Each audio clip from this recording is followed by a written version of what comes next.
On croyait qu'elle était née pour chanter les louanges de Dieu, mais certains murmuraient qu'une telle voix ne pouvait venir que d'un pacte caché. Dorcas avait 17 ans, et déjà, son nom circulait comme une énigme dans les ruelles de sa ville océanique. Fille d'une famille modeste, chrétienne jusqu'au bout des ongles, elle portait en elle la beauté d'une foi ardente et la fragilité d'un avenir incertain. Ses chants faisaient pleurer les cœurs les plus durs, et pourtant, derrière son sourire humble, se cachait un poids trop lourd pour une adolescente, la pauvreté et le spectre de la maladie. Dorcas n'était pas qu'une chanteuse, elle était une kbeste exemplaire. Elle incarnait l'humilité, la discipline dans la prière, l'amour sincère du prochain. Son entourage voyait en elle une bénédiction vivante, une lumière qui brillait même dans les nuits les plus sombres. Sa voix splendide semblait ouvrir une brèche entre ciel et terre, comme si Dieu lui-même parlait à travers elle. Mais cette grâce divine se déployait dans un contexte brutal, une maison modeste, un père retraité qui peinait à nourrir les siens, et une mère affaiblie par la maladie, suspendue chaque jour entre douleur et espérance. Cette réalité forgeait en Dorcas une âme paradoxale. D'un côté, une adolescente pieuse, fidèle, prête à sacrifier ses désirs pour servir les autres. De l'autre, une jeune fille qui voyait ses camarades s'habiller mieux, rêver plus grand, vivre sans ce fardeau constant du manque. Elle priait sans cesse, avec des larmes silencieuses, suppliant Dieu d'ouvrir une porte.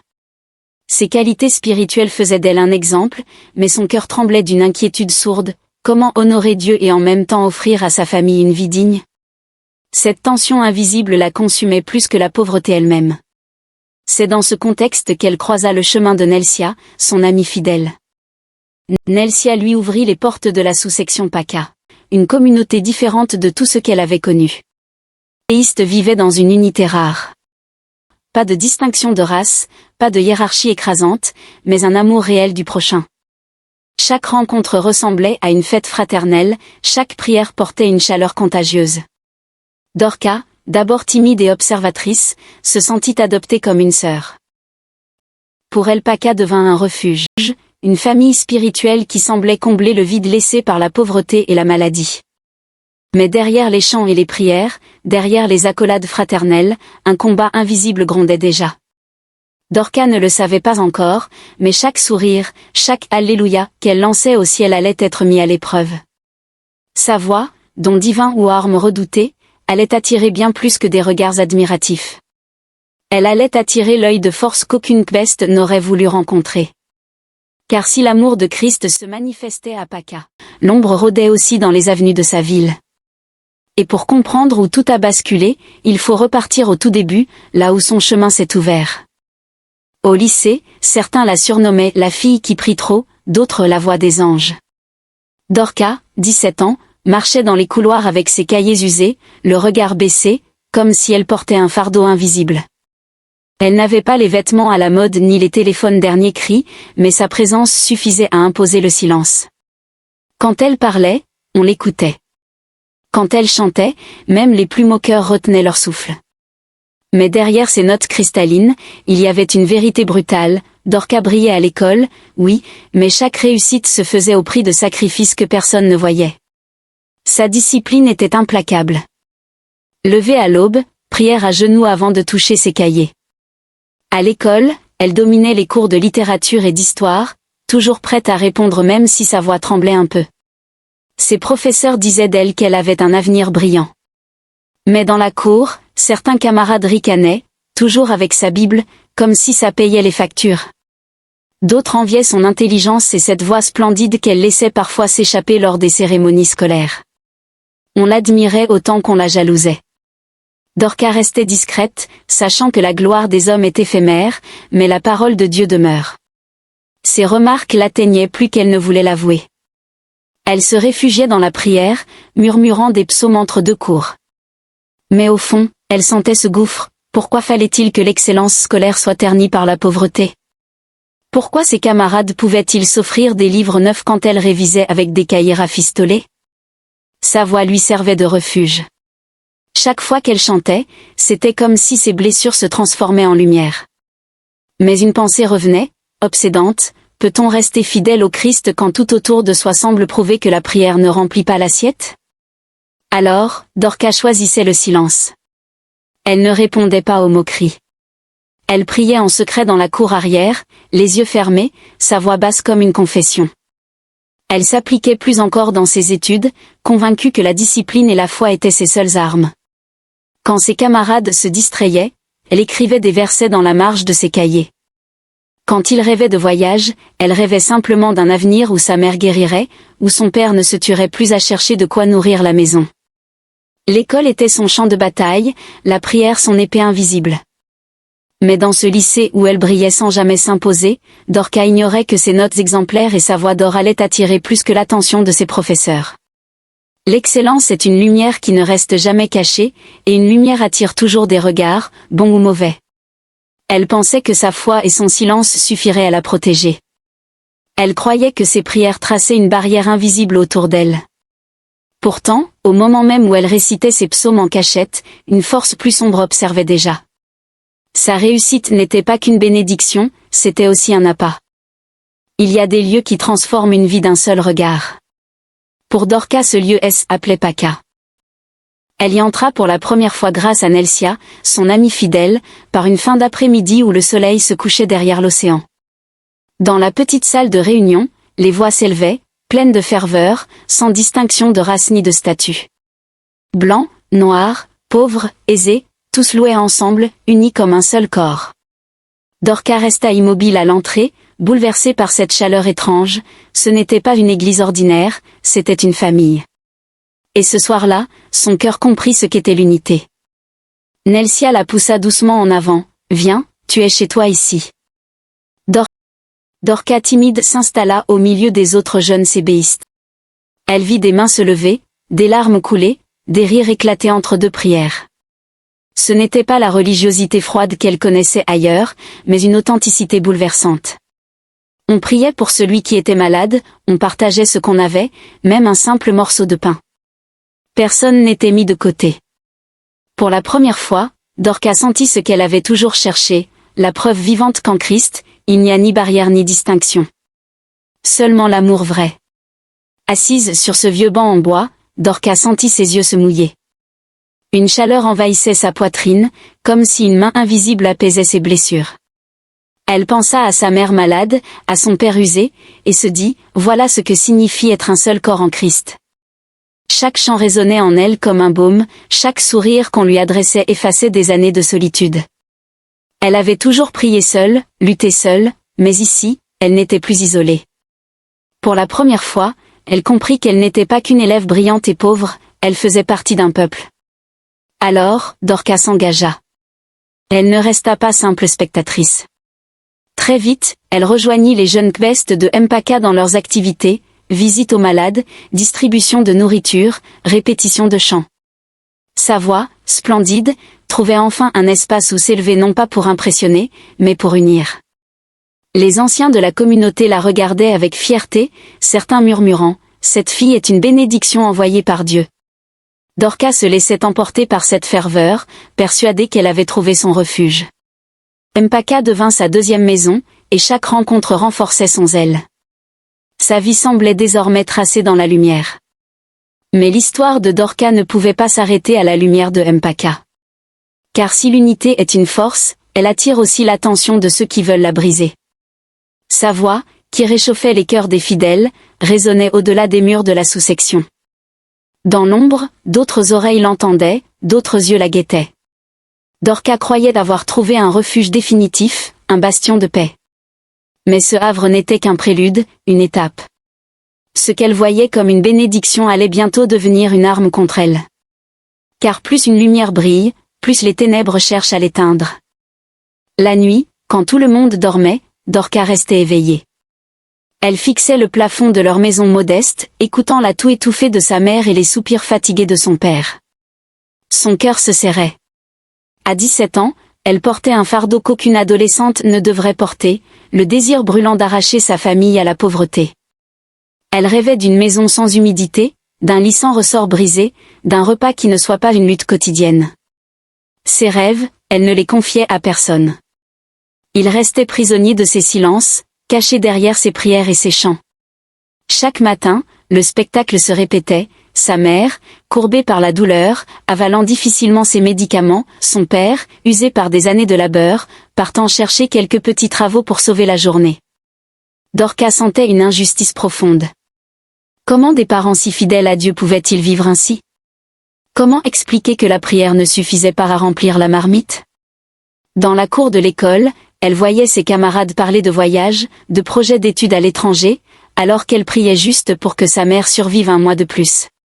Ce contraste la torturait en silence. Elle priait, encore et encore, mais une partie d'elle commençait à douter. Non pas de Dieu, mais de la logique de sa vie. Pourquoi devait-elle choisir entre la piété et la dignité? Elle imaginait souvent sa mère vêtue d'une belle robe, assise dans une maison moderne, son père souriant, fier d'elle. Ces images lui donnaient la force de continuer à l'école et dans ses engagements de peste. Mais elles éveillaient aussi une faim nouvelle, insatiable, et si ses rêves n'étaient pas seulement spirituels? Et si elle devait, coûte que coûte, trouver un moyen d'obtenir cette vie meilleure? Alors Dorcas redoubla d'efforts. Elle révisait tard, elle priait plus fort, elle chantait avec encore plus de ferveur. Mais dans le secret de son cœur, une décision invisible se dessinait, elle ne supporterait pas que sa famille reste prisonnière de cette misère. Elle se disait que, si une occasion se présentait, elle n'hésiterait pas. Sa foi restait intacte en surface, mais son âme commençait à négocier avec l'idée du changement, même radical. Elle n'en parlait pas à Nelsia, ni aux membres de Mpaka, ni même à Dieu. C'était son secret, un feu intérieur qu'elle nourrissait seule. Mais un feu secret finit toujours par trouver un souffle pour s'embraser. Dorcas ignorait que ses prières silencieuses et ses rêves inavoués résonnaient déjà dans un autre monde, un monde qui entend les désirs cachés et les exploite. Elle croyait que vouloir une vie meilleure pour ses parents était une prière légitime. Mais entre une bénédiction divine et une tentation déguisée, la frontière est mince. Et quand un cœur assoiffé crie trop fort, ce n'est pas toujours Dieu qui répond en premier. Dorcas était convaincue de marcher dans la lumière, mais l'ombre commençait déjà à tendre la main. Le plus grand combat de Dorcas ne se déroulait ni dans les couloirs du lycée ni dans les réunions de Mpaka. Il se jouait en elle, chaque jour, chaque nuit. À 17 ans, elle portait deux mondes opposés, d'un côté la simplicité chrétienne, la foi dans les promesses de Dieu, l'appel à vivre humblement, de l'autre, le désir brûlant de réussir, de sauver ses parents de la misère, de vivre autre chose que le poids humiliant de la pauvreté. Elle priait le matin, mais rêvait le soir. Elle louait Dieu dans la journée, mais s'imaginait ailleurs, dans le luxe. Tout se déclencha un jour banal, lorsqu'un professeur de littérature la félicita devant toute la classe. « Dorcas, tu as un avenir grandiose si tu persévères. » Les applaudissements furent timides, quelques camarades roulèrent des yeux, mais Dorcas sentit son cœur battre plus fort. Ces paroles étaient comme une promesse, une brèche ouverte vers un futur qu'elle n'osait pas encore nommer. Pourtant, en rentrant chez elle, la réalité la gifla, sa mère en sueur, pliée par la douleur, son père assis dans la cour, tête basse, les mains vides. Comment croire à un avenir radieux quand le présent ressemble à une prison? Dorcas oscillait entre deux extrêmes. Quand elle pria avec les sébéistes, sentait légère, portée par une chaleur divine, convaincue que la simplicité suffisait. Mais dans le silence de sa chambre, elle étouffait.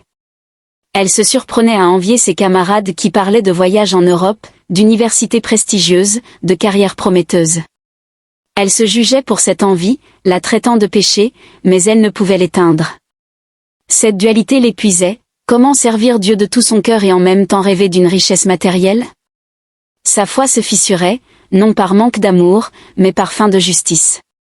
Dorcas décida alors de redoubler de ferveur, comme si elle pouvait équilibrer ses contradictions. Elle priait plus longtemps, jeûnait plus souvent, servait davantage à Mpaka. Mais en secret, elle collectionnait les petites images de luxe dans des magazines usés. Elle découpait des villas, des voitures, des bijoux, qu'elle glissait entre les pages de sa Bible.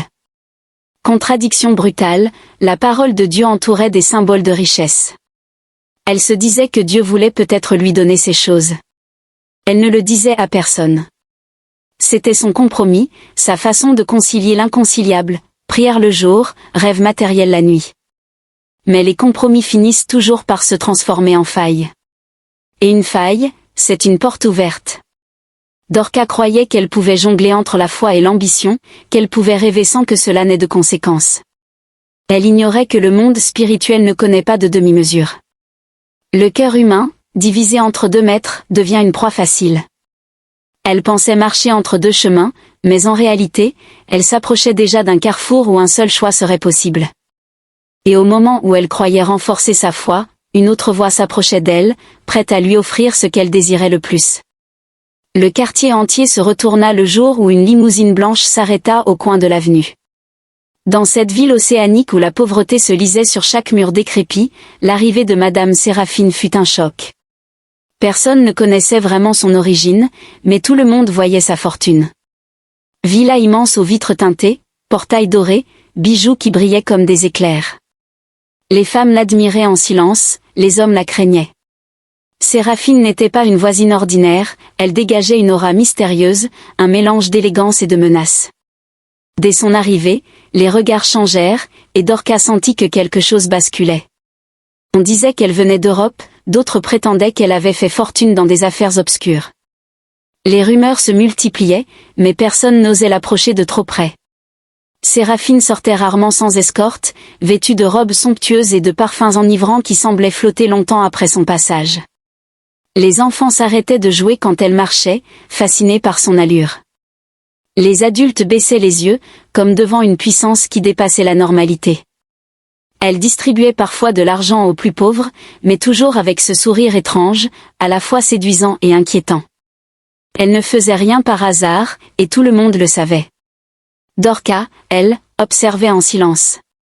De sa fenêtre, elle voyait la villa illuminée la nuit entière, les voitures luxueuses stationnées devant, les rires qui s'élevaient de réceptions mystérieuses.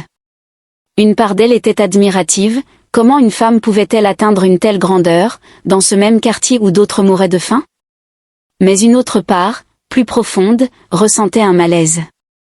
Ce luxe ne ressemblait pas à une bénédiction divine, mais à une vitrine trop parfaite. Pourtant, ses yeux s'y accrochaient. Sa voix intérieure murmurait, « Et si c'était là une réponse à tes prières ?» Ce doute l'enchaînait déjà. Dorcas ne s'approcha pas immédiatement. Elle se contenta d'écouter les conversations, de guetter les rares sorties de Séraphine, d'analyser chacun de ses gestes. Mais plus elle observait, plus son imagination s'enflammait.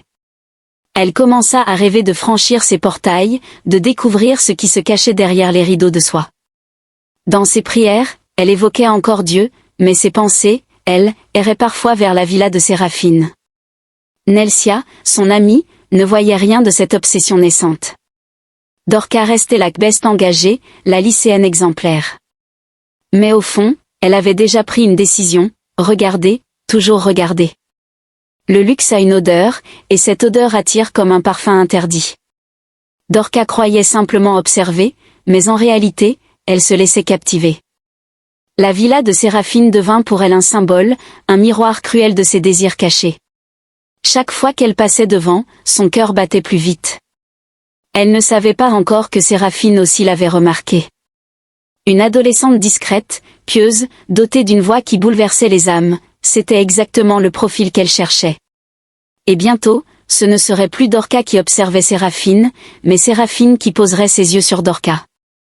Le culte venait de s'achever. Les chants s'étaient éteints, les fidèles se dispersaient dans la cour encore vibrante des « Alléluia » et des « Amen ». Dorcas, 17 ans, rangeait ses cahiers de chant quand une main élégante, couverte de bijoux, toucha légèrement son épaule. Elle se retourna. Devant elle, Madame Séraphine. Sa présence imposait le silence, son parfum envahissait l'air. Les regards autour se figèrent. Une femme riche et mystérieuse s'adressant à une simple queste, la scène paraissait irréelle. Et dans ce silence suspendu, Séraphine prononça une phrase qui claqua comme une prophétie, « Avec ta voix, tu pourrais aller très loin. » Ces mots n'étaient pas anodins.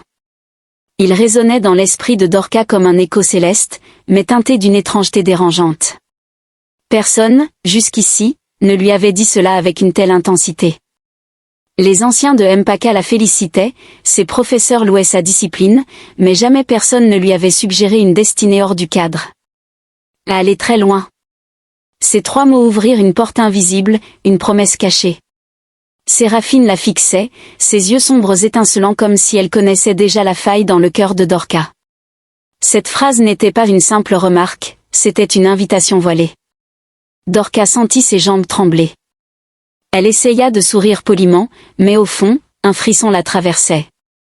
Elle pensa aussitôt à sa mère malade, à son père épuisé, à ses cahiers rafistolés. Et si aller loin signifiait pouvoir changer leur vie? Sa foi lui criait de rester humble, de rejeter toute pensée orgueilleuse. Mais une voix plus sourde murmurait, « Et si c'était la réponse à tes prières ?» Son cœur battait entre deux mondes, entre l'innocence de l'Akbest et la soif d'une adolescente qui voulait offrir plus que des prières à ses parents. Elle était troublée, déchirée. Dorca baissa la tête et répondit simplement, « C'est Dieu qui me donne cette voix. » Séraphine sourit, mais son regard disait autre chose, un intérêt plus profond, presque prédateur.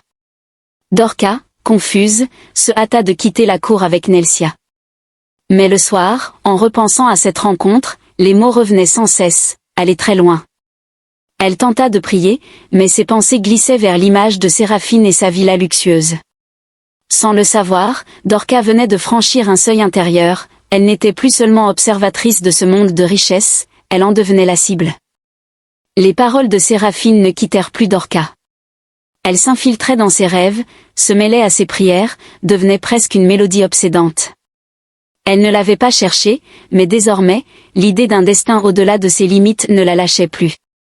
Ce n'était qu'une phrase, un murmure, mais il suffit parfois d'une phrase pour changer le cours d'une vie. Dorca croyait pouvoir oublier, mais les mots de Séraphine avaient déjà creusé une brèche. Et dans cette brèche, quelque chose de plus sombre s'apprêtait à entrer. La tentation n'avait pas encore pris forme, mais son parfum flottait déjà. Le grondement discret d'un moteur de luxe fit vibrer la rue poussiéreuse. Devant la pharmacie où Dorca achetait les médicaments de sa mère, une limousine blanche s'immobilisa. Les passants s'arrêtèrent, bouche bée. Une vitre teintée descendit lentement, et dans l'encadrement apparut le visage impeccable de Madame Séraphine, maquillage éclatant, sourire tranchant comme une lame. « Monte », dit-elle simplement, comme si c'était une évidence. Le cœur de Dorca s'emballa. Une limousine, elle n'en avait jamais vu d'aussi près. Autour, les regards pesaient, une adolescente pauvre, interpellée par une femme richissime. Ce jour-là, l'ordinaire de Dorca bascula dans l'extraordinaire. Dorca hésita, mais Séraphine insista d'un geste élégant, ouvrant la portière comme on ouvre une promesse. L'intérieur l'engloutit aussitôt, cuir immaculé, parfum capiteux, bouteille de cristal. C'était un autre monde, à 1000 lieues de sa maison humide. Séraphine, assise face à elle, l'observait avec un sourire énigmatique. « Tu as une voix rare, Dorca, une voix qui ne devrait pas se perdre dans une petite église. » Ces mots frappèrent comme un écho des promesses qu'elle portait déjà en elle. Dans ce silence feutré, Dorca comprit que Séraphine ne l'avait pas choisie par hasard. Elle était attendue. Dorca se sentait à la fois fascinée et effrayée. Chaque détail de la limousine lui criait luxe et puissance. Son esprit rationnel lui rappelait les enseignements entendus à Mpaka, rester humble, se méfier du monde. Mais son cœur battait autrement, et si c'était ma chance? Elle pensait à sa mère malade, à son père vieilli, et son regard se perdait sur les finitions dorées de la voiture. Comment rejeter ce qu'elle avait toujours rêvé sans jamais l'avouer? Pourtant, une voix intérieure lui murmurait que ce sourire de Séraphine cachait quelque chose d'invisible, quelque chose de dangereux. Dorca ne prononça pas un mot. Elle hocha simplement la tête lorsque Séraphine lui proposa de venir visiter sa villa. L'invitation paraissait courtoise, presque amicale, mais dans la manière de Séraphine, il y avait une autorité subtile, irrésistible. Dorca sortit de la limousine quelques minutes plus tard, les mains tremblantes, un papier avec une adresse notée d'une encre parfumée. En marchant vers chez elle, elle se répétait, ce n'est qu'une visite. Mais au fond, elle savait qu'elle venait d'accepter beaucoup plus qu'un simple thé dans une maison de luxe.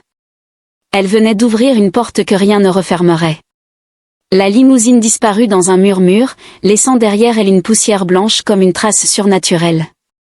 Dorca resta un instant immobile, serrant dans sa main ce papier qui brûlait presque. C'était un simple rendez-vous, mais elle sentait déjà que sa vie ne lui appartenait plus. Une adolescente chrétienne, disciplinée et humble, venait d'être choisie par une femme dont personne ne connaissait vraiment l'origine. Ce choix n'était pas anodin, ce n'était pas un hasard. Dorcas croyait encore contrôler ses pas, mais en réalité, ses pas venaient d'être dirigés. Et chaque route tracée par Séraphine mène toujours vers un seul destin. La villa de Madame Séraphine brillait comme un palais au milieu du quartier modeste. Chandeliers étincelants, tableaux dorés, tapis épais, tout semblait irréel aux yeux de Dorcas, 17 ans, qui n'avait connu que des murs fissurés et des meubles usés.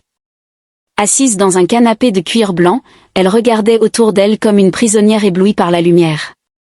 Séraphine, vêtue d'une robe rouge éclatante, la fixait en silence, un verre de cristal à la main.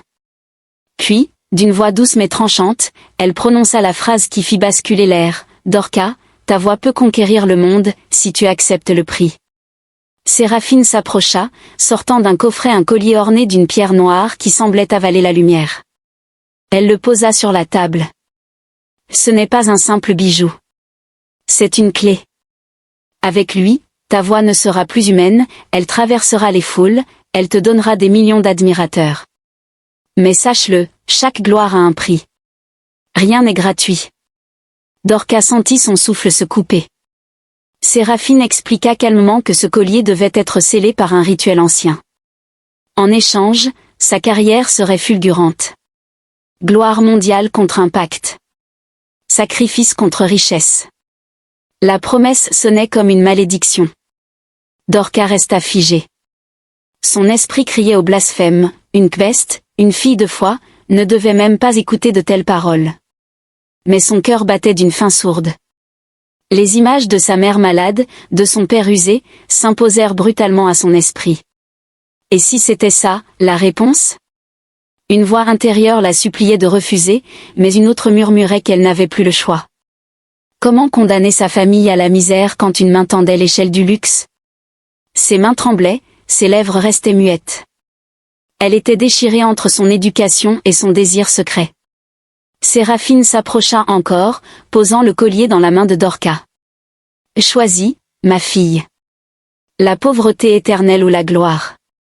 Le silence ou l'adoration du monde. » Dorcas ferma les yeux. Une larme coula sur sa joue. Elle pensa à son père qui comptait les pièces de monnaie, à sa mère qui luttait contre la douleur. Alors, dans un souffle presque imperceptible, elle murmura « J'accepte ». Séraphine sourit, satisfaite, et apposa sa main froide sur son épaule. Dorcas sentit comme un frisson glacé envahir son corps. Elle venait de sceller un engagement dont elle ignorait toute l'ampleur. Le collier désormais sa gorge comme une chaîne invisible. Séraphine la regardait avec une intensité inquiétante, comme si elle venait d'acquérir non pas une protégée, mais une possession. Dorcas crut entendre un murmure dans la pièce, un souffle qui n'était ni humain ni terrestre. Elle voulut parler, mais aucun son ne sortit. Sa voix, jadis libre, était déjà marquée par un sceau qu'elle ne comprenait pas. Elle avait accepté par amour pour sa famille, mais dans ce choix, elle venait de livrer bien plus que sa voix. Et chaque pacte scellé dans l'ombre réclame toujours son dû. Dorcas n'avait que 17 ans lorsqu'elle prononça ce « oui » qui allait bouleverser sa destinée. Elle croyait simplement tendre la main à l'avenir de ses parents, offrir à sa mère malade un répit, à son père fatigué une dignité retrouvée. Mais à peine le collier scellé, les changements commencèrent. Ses professeurs remarquèrent une nouvelle aura autour d'elle. Ses notes, déjà brillantes, devinrent éclatantes, comme si chaque mot qu'elle écrivait rayonnait d'une clarté nouvelle. On la félicitait, on l'applaudissait. Elle n'était plus seulement l'élève discrète, mais l'étoile montante du lycée. Dorcas voyait ses prières exaucées, sans comprendre quel prix elle payait déjà. Tout s'accéléra. Elle fut repérée pour représenter son école lors d'un concours régional de chant et d'éloquence. Sa voix, amplifiée par ce pacte invisible, captivait les foules. Les radios locales commencèrent à diffuser son nom. Les professeurs de musique la citaient en exemple, certains parlaient déjà d'universités prêtes à l'accueillir. Dorcas se sentait propulsée vers un avenir qu'elle n'avait jamais osé rêver. Chaque succès paraissait miraculeux, chaque opportunité surgissait sans effort. Mais dans son cœur, elle se rassurait en répétant « Tout cela, c'est pour ma famille ». Elle ignorait encore que cette justification serait bientôt sa première prison.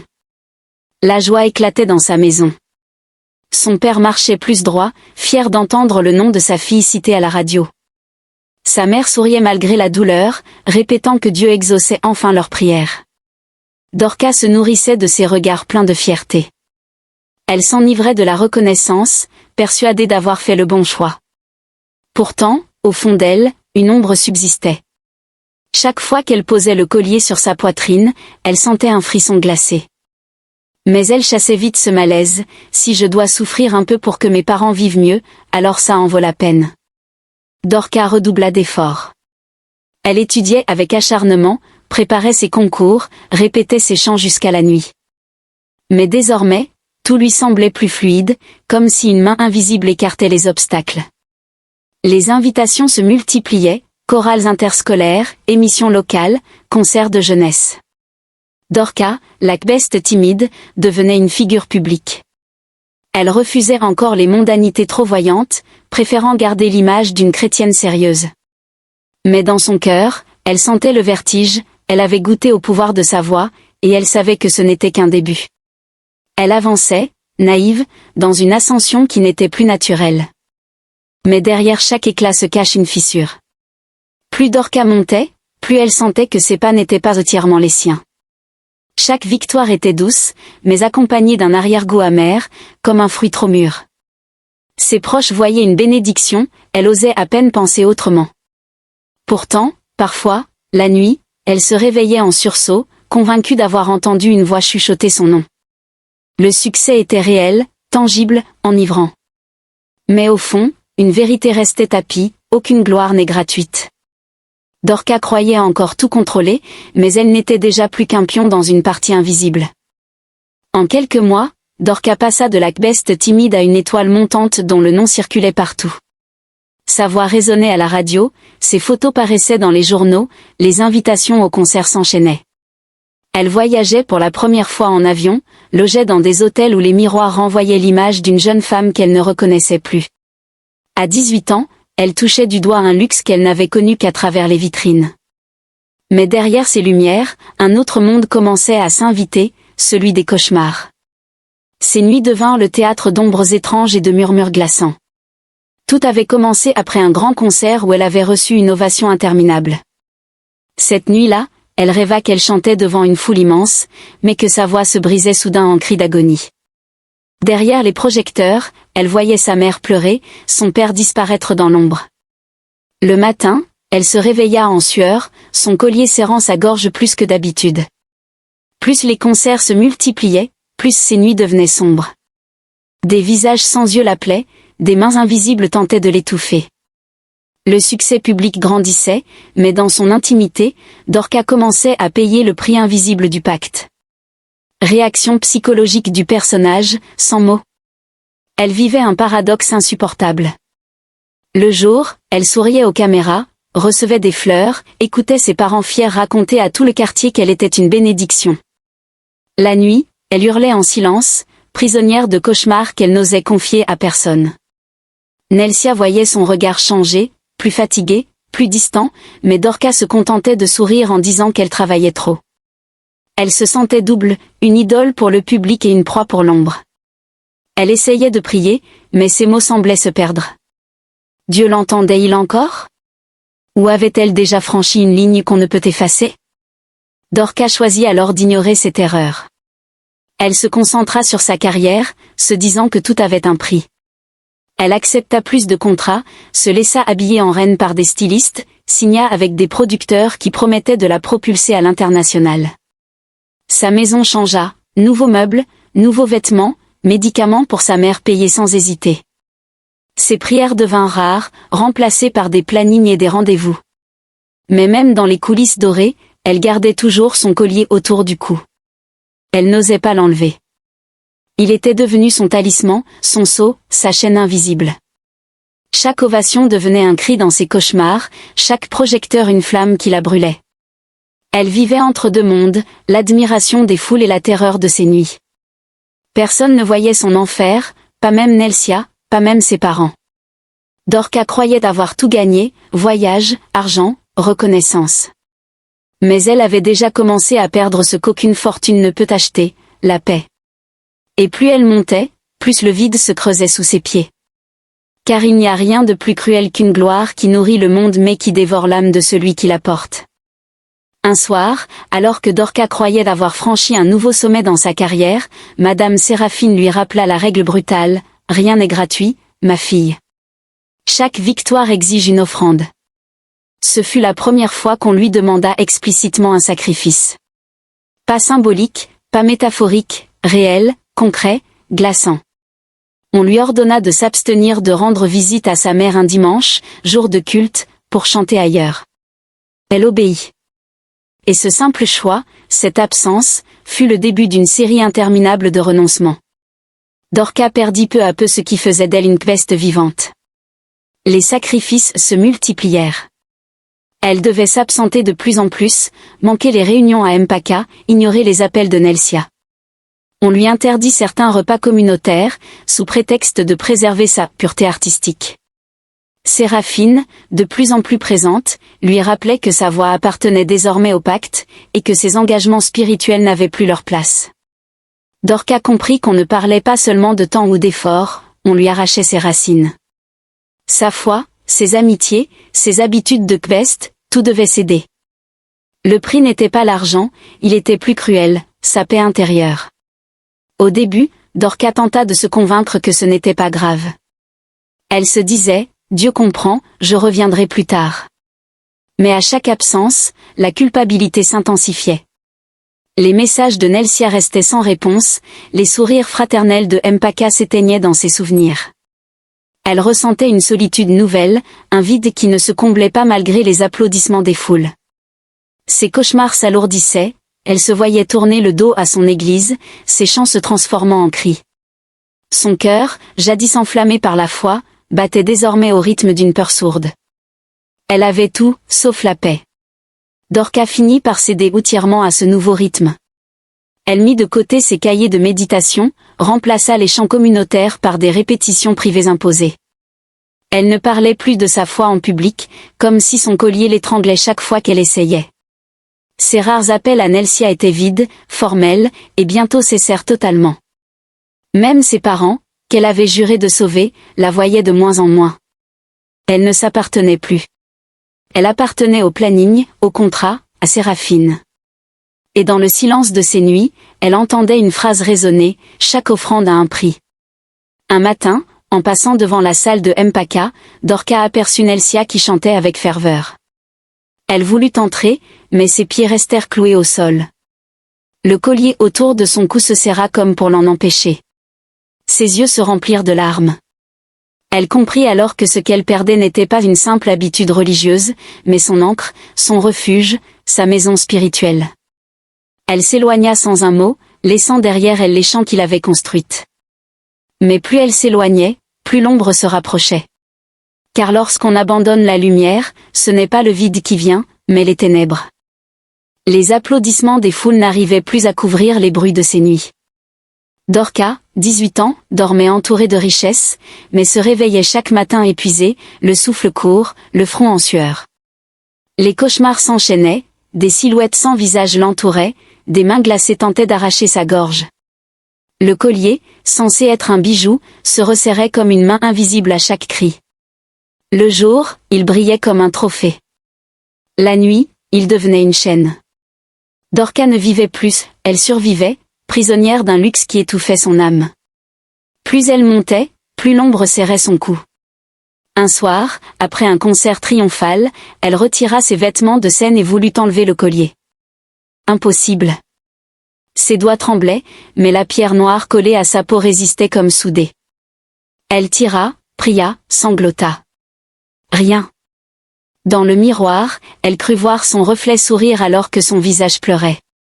C'était là la révélation brutale, elle n'était plus la propriétaire de sa voix, ni de son corps. Le collier n'était pas un accessoire, mais une marque de possession. Elle comprit qu'elle ne pouvait plus revenir en arrière. Ce n'était plus elle qui portait le collier, mais le collier qui la portait. Dorca sombra dans un isolement profond. Ses amis l'évitaient, sa famille ne la reconnaissait plus, Nelsia n'avait plus de nouvelles. Les couloirs de ses villas luxueuses résonnaient de son silence. Elle errait comme une étrangère dans sa propre maison, obsédée par les symboles occultes qu'elle croyait apercevoir partout, dans les tapisseries, les lumières des concerts, même dans les regards des producteurs. Sa voix, acclamée à l'extérieur, était devenue pour elle un cri d'angoisse. Chaque fois qu'elle chantait, elle sentait comme un serment invisible se renforcer. Elle priait encore parfois, mais ses prières rebondissaient contre les murs comme des échos vides. Ne sachant plus à qui se confier, Dorcas se replia sur elle-même. Elle cessait de répondre aux appels, ne se rendait plus aux rares événements communautaires, évitait même le regard de ses parents. Son seul geste répétitif était de caresser la pierre noire du collier, comme pour vérifier qu'il n'était pas un rêve. Elle tenta de l'ignorer, de se concentrer sur ses concerts, mais le collier dirigeait déjà ses pas. Elle choisissait des tenues qu'il semblait approuver, acceptait des contrats que Séraphine lui présentait, sans jamais oser refuser. Elle n'était plus Dorcas, l'Acbeste, mais Dorcas, la captive. Une nuit, alors qu'elle croyait sombrer dans un sommeil sans rêve, elle entendit distinctement une voix sortir du collier, « Ton sang est à moi ». Elle se redressa en hurlant, mais aucune servante, aucun proche ne vint. Seul le silence accompagna ce cri. Ses mains tremblaient, son cœur battait comme un tambour. Dorcas comprit alors qu'elle n'était plus seule, même dans ses nuits. Le pacte n'était pas une promesse abstraite, c'était une présence, constante et oppressante. Et plus le collier brillait, plus son âme s'assombrissait. Car ce bijou n'était pas un ornement, c'était une sentence. Au milieu de son chaos intérieur, Dorcas ne s'attendait pas à croiser une lumière. Elle avait 19 ans, l'âme fatiguée, le sourire mécanique, enchaîné à un collier devenu sa prison. C'est dans une bibliothèque universitaire qu'il apparut. David. Un étudiant ordinaire, vêtu simplement, une Bible en main. Son regard n'avait rien d'oppressant, rien de calculateur. Quand leurs yeux se croisèrent, Dorcas fut frappée par une sensation qu'elle croyait perdue, la paix. Il lui sourit, sincèrement, sans trace de jugement. En un instant, elle comprit qu'elle faisait face à quelque chose de rare, presque interdit, un amour pur. Le premier échange fut simple, presque banal. David l'aida à retrouver un livre qu'elle cherchait. Mais dans sa voix résonnait une sincérité désarmante. « Tu as l'air fatigué, tu pries encore, n'est-ce pas ?» Cette phrase la bouleversa. Peu de gens osaient encore lui parler de sa foi. David, lui, parlait comme si c'était naturel, vital. Dorcas sentit une brèche s'ouvrir. Elle, la star adulée, redevenait simplement une peste aux yeux de ce jeune homme. David ne voyait pas la célébrité, mais la fille blessée. Ce fut là la révélation, il n'était pas venu pour son image, mais pour son âme. Dorcas se retrouva déstabilisée. Depuis des mois, elle était entourée de producteurs, d'admirateurs, de serviteurs, mais aucun ne la voyait vraiment. David, en une phrase, avait percé son masque. Elle sentit une chaleur renaître dans son cœur, comme si Mpaka, Nelsia, sa vraie vie, revenait à elle par fragments. Pourtant, son esprit se révoltait. Cet amour est impossible. Le collier, lourd sur sa poitrine, semblait vibrer à chaque fois qu'elle pensait à lui. Mais malgré la peur, elle ressentait un apaisement qu'aucune gloire n'avait su lui donner. Ce garçon, inconnu quelques instants plus tôt, réveillait son humanité ensevelie. Malgré la terreur que lui inspirait son pacte, Dorcas accepta de revoir David. Ils parlèrent de foi, de prière, de vie simple. David l'écoutait sans interrompre, posant parfois des questions qui la forçaient à regarder au fond d'elle-même. Elle n'avait jamais connu une telle attention, une telle douceur. Peu à peu, Dorcas se surprit à sourire réellement, pas pour des caméras, mais pour elle-même. Elle savait qu'elle jouait avec le feu, que son collier ne permettait pas ce lien. Mais elle prit une décision, goûter, ne serait-ce qu'un instant, à cette paix que David faisait renaître en elle. Mais dans l'ombre, rien ne restait caché. Chaque rire partagé avec David semblait resserrer le collier autour de son cou. Chaque prière échangée avec lui réveillait une colère invisible. Dorcas sentait que son bonheur voulait déclencher une guerre. Elle l'aimait déjà, mais cet amour, elle le savait, était interdit. Elle n'osa pas lui dire la vérité, pas encore. Pourtant, elle pressentait une sentence, aucun pacte n'accepte la concurrence de l'amour. Et ce collier, qui vibrait comme une bête en cage, semblait attendre le moment opportun pour réclamer son dû. Chaque rencontre avec David était une oasis, mais aussi une torture. Dorca avait 19 ans et sentait déjà le piège se refermer. Chaque sourire échangé, chaque prière partagée semblait provoquer une réaction invisible.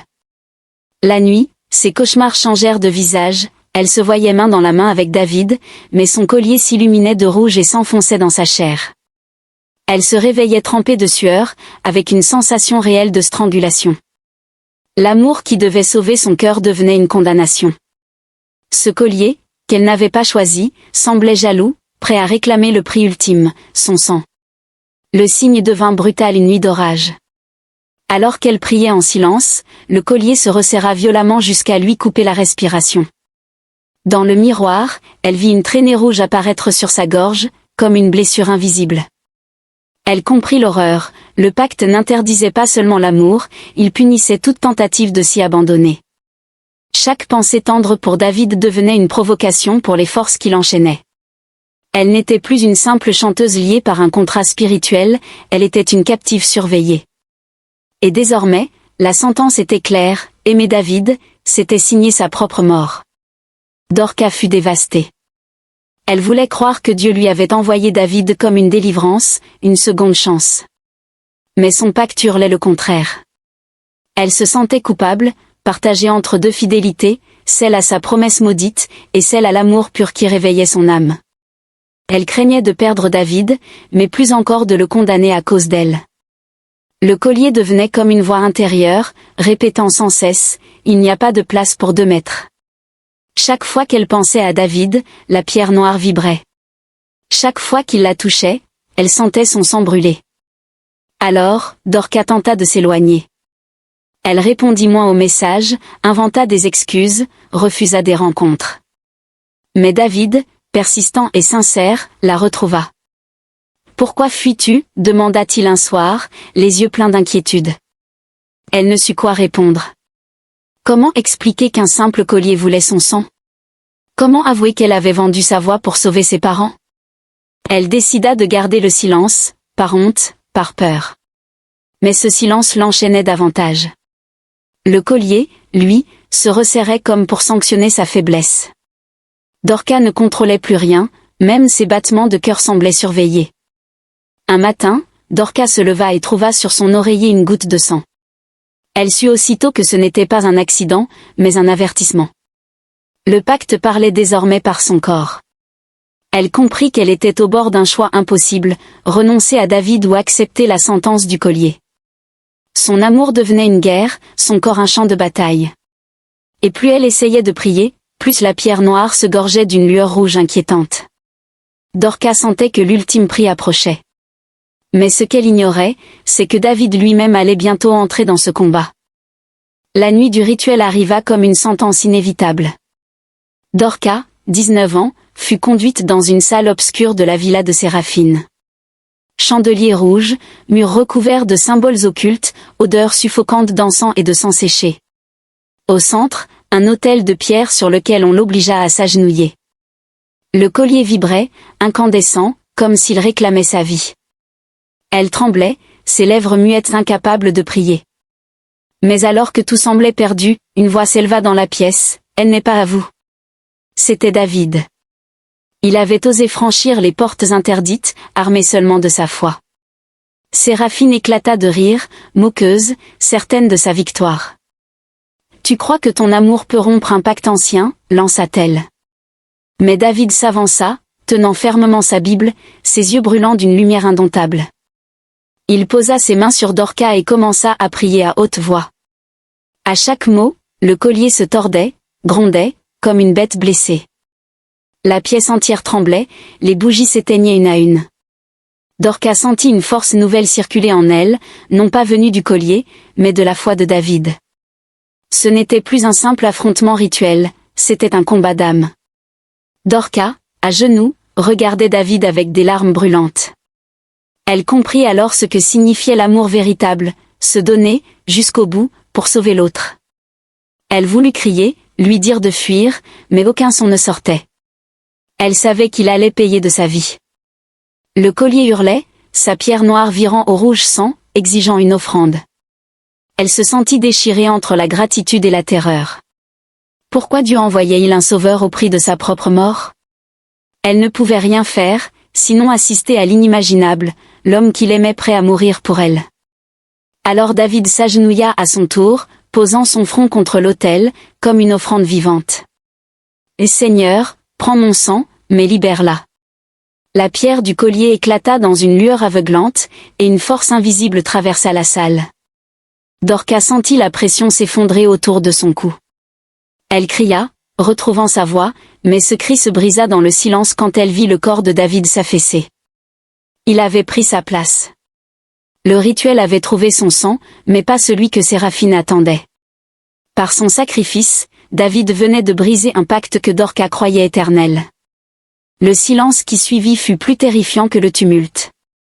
Le collier gisait brisé en morceaux, sa lueur éteinte. Dorcas, libre, sanglotait en tenant le corps de David. Séraphine, furieuse, recula dans l'ombre, incapable d'affronter cette victoire née de la foi. Mais la délivrance avait un goût amer. Dorcas était vivante, oui, mais à quel prix? Le garçon qui avait osé l'aimer plus que sa propre vie venait de disparaître entre ses bras. Et tandis qu'elle caressait son visage froid, une vérité insoutenable résonnait. Certaines chaînes se brisent par l'amour, mais chaque amour vrai laisse une cicatrice éternelle. Le matin qui suivit le rituel ressemblait à un deuil. Dorcas, 19 ans, se réveilla le cœur brisé, les yeux gonflés par les larmes, et une sensation étrange dans sa gorge. Elle voulut chanter, comme autrefois, mais aucun son harmonieux n'en sortit. Sa voix, jadis splendide, avait disparu. Chaque note sonnait cassée, étrangère, presque douloureuse. Elle comprit alors que le prix de sa délivrance n'était pas seulement la mort de David, mais aussi sa vocation brisée. Elle avait perdu ce qui la distinguait, ce qui la faisait rayonner. Pourtant, dans son silence nouveau, une paix profonde commençait à émerger. Les mois qui suivirent confirmèrent cette vérité, Dorcas ne retrouverait jamais sa voix d'avant. Les médecins parlaient de cordes vocales abîmées, de fatigue extrême, mais elle savait que ce n'était pas médical. C'était spirituel. Son instrument avait été scellé à jamais par le prix du rituel. Mais paradoxalement, au lieu de sombrer dans le désespoir, elle sentit une lumière intérieure renaître. Libérée du collier, elle pouvait respirer sans peur, dormir sans cauchemar. Elle avait perdu l'admiration des foules, mais elle avait regagné la paix que rien ne pouvait acheter. C'était une victoire qui ressemblait à une perte. Dorcas vécut une profonde transformation. La gloire, les concerts, les voyages, tout cela lui semblait désormais vide, presque ridicule. Elle repensa aux nuits dans la villa de Séraphine, aux applaudissements creux, aux regards avides des producteurs. Elle comprit que rien de tout cela n'avait jamais eu de valeur réelle. Ce qui comptait, c'était l'amour qu'elle avait connu, la foi qu'elle avait presque perdue, et la vie simple qu'elle avait négligée. Elle se sentait marquée, mutilée, mais aussi renouvelée. David était parti, sa voix aussi, mais elle portait désormais un autre chant, celui du témoignage, celui de la vérité. Dorcas prit une décision radicale, quitter le luxe, abandonner les villas et les projecteurs. Elle retourna vivre simplement, proche de sa communauté. Elle rejoignit de nouveau Mpaka, non plus comme chanteuse, mais comme témoin.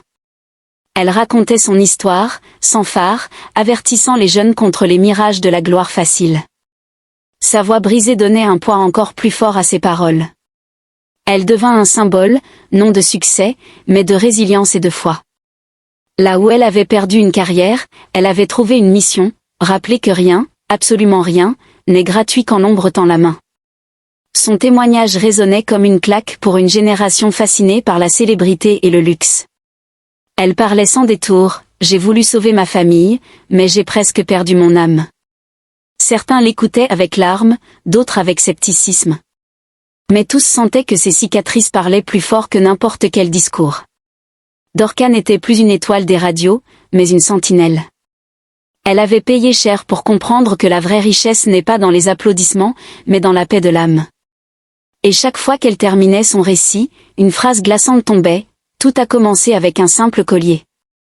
De retour à la sous-section de Mpaka, Dorcas n'était plus la jeune étoile qui faisait vibrer les foules par sa voix, mais une femme marquée par l'épreuve et par la grâce. Elle avait perdu ce qui faisait sa singularité aux yeux du monde, mais elle avait retrouvé ce qui donne sang à la vie, la paix intérieure. Là où d'autres auraient vu une fin, elle choisit d'y voir un commencement. Elle reprit sa place parmi les sébéistes, non plus comme chanteuse admirée, mais comme témoin et enseignante.